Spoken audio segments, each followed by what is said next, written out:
Hi, I'm Patrick Page. You're watching bwaySHO.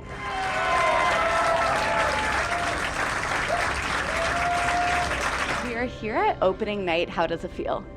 Feels great. Feels like a dream come true. If you were to describe the show to your friends, what would you say?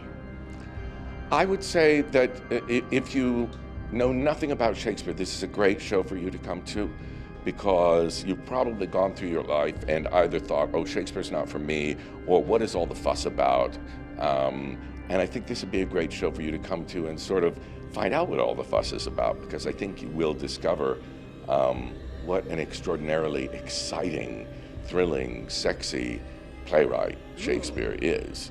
On the other hand, if you love Shakespeare, I think this would be a great show to come to too, because it gives a comprehensive overview of Shakespeare's lifetime of work, from the time he started exploring evil in 1590 to the time he concluded in 1611. And so those people can go pretty deep with their knowledge of the plays. It's a show for everyone. I think so, yeah. What does it feel like to take on being a devil? What does it feel like? It feels good, because we all have that dark side of us. We have what, the shadow side of us, which we sort of reject and don't want to look at. And to bring that out in front of people is very freeing. It's a safe space to do it in, and then maybe you don't bring it out when you don't want it, with your friends and family. So I know everyone's been asking you about your favorite villain that you've played. So we're trying to change it up. If there were a villain you could play, who would it be? If there were a villain I could play, who would it be? My goodness.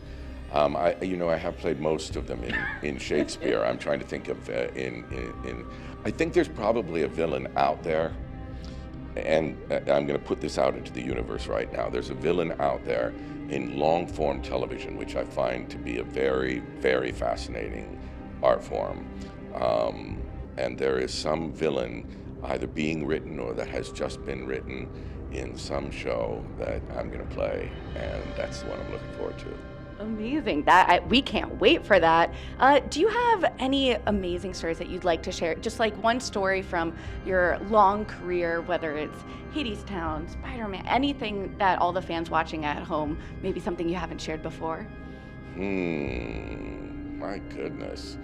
What have I not shared? I've shared most things. I'll tell you something really fun about how serendipity works in the world.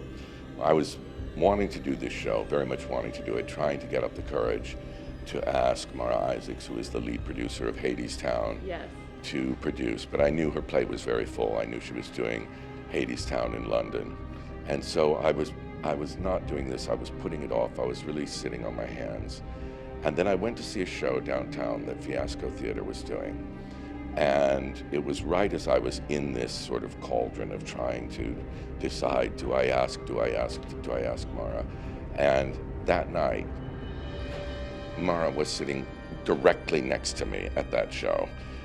We've never sat next to each other at a show before or since, but I thought, if this isn't a sign that I'm to ask her. So I pulled her aside at intermission and said, look, I know it's terribly crass to chat you up about business when you're here watching the theater, but I have this show and I'd really like you to produce it, and thank goodness she did. And so I'm grateful to her and to the universe for that. Well, we are so grateful as well. Any final words for the fans? Please come. I think you'll have a wonderful time. I really do. Thanks for watching my coverage of All the Devils Are Here, starring Patrick Page on bwaySHO. Please hit that subscribe button, like, and comment along. See you at the show.